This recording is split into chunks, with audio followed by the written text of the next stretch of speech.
Қазақстан халқына келіп жеткен алғыс айту мерекесімен құттықтаймын. Біздің ауылымызда мына Балдәурен бебеужай балабақшасы жұмыс істегеніне 40 жыл болды. Сол балабақша 84 жылы ашылды. Содан бері үздіксіз жұмыс істеп келе жатыр. Өте тамаша ұжым басқарып отқан Эльмира өте жақсы ауызбіршілікті екенін ауылға көрсетіп отыр. Қызметтеріңде, еңбектеріңде абырой табыңдар. Алла өздеріңе жар болсын. Біз ауылда әжелер мектебі бар.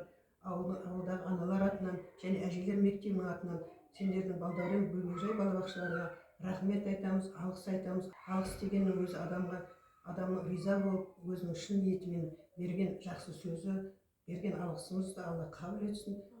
Жайнап жарқырап жұмыстарыңызды істеп жарқырап жүре беріңдер. Әрдайым заманымыз осындай жақсы болсын. Құтты болсын мерекелерің келген. Жадыра, жақсы.